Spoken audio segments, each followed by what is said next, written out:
এক কাম কর, ওই শোন, তুই না সমস্ত শরীরে গোবর মাখ, আমি তোর গোবর মাখা দেই। আবার গোবর মাখতে হবে? বাবা ভাই, ও ভাই, ভাই ভাই, শোন শোন, তোর ভালো লেগে কইতাছি ভাই, গোবর মাখ। ও ভাই, খারাপ ভাই, না ভালো না ভাই।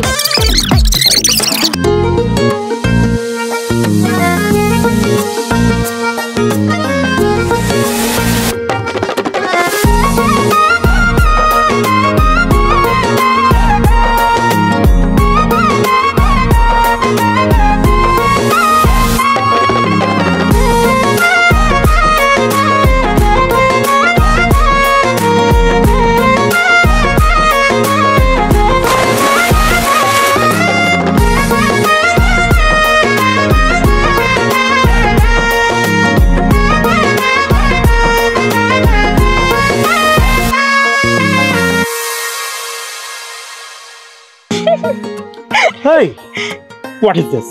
What is this? Who the hell are you? দেখেন দুলা ভাই, এত ইংলিশে ফটো করে না। হ্যাঁ, আমরা ইংলিশ কম জানি না। The cow is a 4-footed domestic animal. It has 4 legs, 2 eyes, 2 ears, lensory tissue. আমি আমার ছোট বোনে একটা গোবর পানি দিতে গেছিলাম, ভুলবশত আপনার গায়ে লাগিয়ে গেছে। হ্যাঁ, আর শুনেন, দুলা ভাই হয়ে শালীর দুষ্টামি সহ্য করতে পারেন না? কেমন দুলা ভাই আপনি? হ্যাঁ, দুলা ভাই? শালী? আরে কে আপনার দুলা ভাই? কেন, আপনি তো দুলা ভাই। সাগর, একটা কথা বলি, মানে আমি যদি গ্রামে থাকতাম তাহলে তুমি কি করতে? তুমিও কিন্তু সব সময় এই গরু, গোবর, মাটি এসবের সাথে লেপ্টে থাকতে। ইম্পসিবল, প্রশ্নই আসে না এরকম গোবরে লেপ্টে থাকা। ভাইয়া, তুমি যদি গোবরের সাথে মিশে থাকতা তোমাকে কিন্তু দেখতে বেশ ভালোই লাগতো, কারণ তুমি বেশ কিউট আছো। একটা থাপ্পড় খা। ওই নাতি ছাড়া সাবান দিয়া ভালো করে ডইলা গোসল কর, না কিন্তু গন্ধ যাইবো না, গন্ধ থাকি যাইবো। দাদু ভাই, আমার মনে হয় কি জানেন, এই সাবানটা ডলতে ডলতে আমি শেষ করে ফেলবো, তারপর আমার শরীর থেকে দুর্গন্ধ যাবে। না যাইবো ভালো করে ডল। কি কামটা করছি মাইয়াটাই কত দেই। হ্যাঁ, ওর তো একটা উচিত শিক্ষা দেওয়ান লাগে। ও ভাই, আমি নাইলে তো তোর এই জায়গায় আরো হেনস্থা করতো। আচ্ছা, কেন কি রে, তোর খাও যেতেছিস কেন? হ্যাঁ দাদি, চুলকাচ্ছে। কি রে, খাও যাইতেছে? আরো বাড়তাছে দেখা জানি। ওই টুকটা দেয় নাই তো?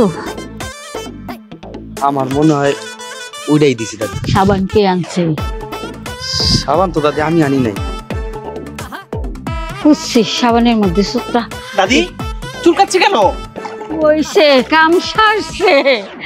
এইটা কি করছে, বিলাই সিম দিয়ে দিছে, তাইলে তো খাও যাইতে খাবে দান শেষ।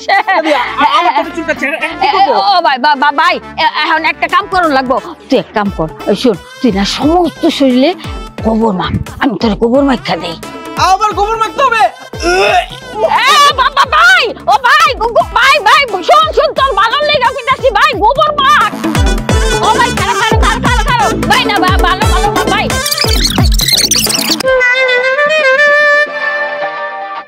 দিন দিন বড় হইতেছে আর ঢ্যাপের ক্ষয় হইতেছে। কত করে বুঝাইলাম অঘটন ঘটাইস না, এখন পাত্রপক্ষ কি ভাববো? আমি কি ইচ্ছা করে করছি নাকি? আমি যদি ইচ্ছা করে করতাম না, তাইলে আর বুকের মধ্যে না, একদম মুয়ের মধ্যে মারতাম। তোর যদি লজ্জা শরম থাকতো না, এইভাবে হাসতি না। মনে চাইতেছে থাপড়ায় দাঁতগুলো ফেলাই দিই। কি শুরু করলা? হ্যাঁ, বাড়ি ভর্তি মেহমান, কি মনে করবো কও? তুমি আমার মারবা, তুমি আমার মারতে পারবা না। কেন তোরে মারতে পারো না? কেন মারতে পারবা না? কারণ তুমি আমার মারলে আমি যদি চিৎকার দিব, তারপর পাত্রপক্ষ একদম দৌড়ায় আসবো, আর তারপর তারা দেখবো তুমি কেমন দরজার মহিলা। বিয়া তো তখন এমনি ভাঙা যাইবো। দেখছেন আমার কি বজ্জাত মেয়ে? আগে বাড়ি খালি হোক, তারপর তোর আমি ধরতেছি। হইছে তো, আর চিল্লাচিল্লি করো না। আরে মি, যা তো একটা সাবান নিয়ে কল পার দা, আমি পোলাটার কাছে যাইতাছি। আমিও তোমার কাছে। হইছে, তোমার আর যাওন লাগবো না, যাইয়া ঘাটা যাওন লাগবো না। আয় তাড়াতাড়ি যা।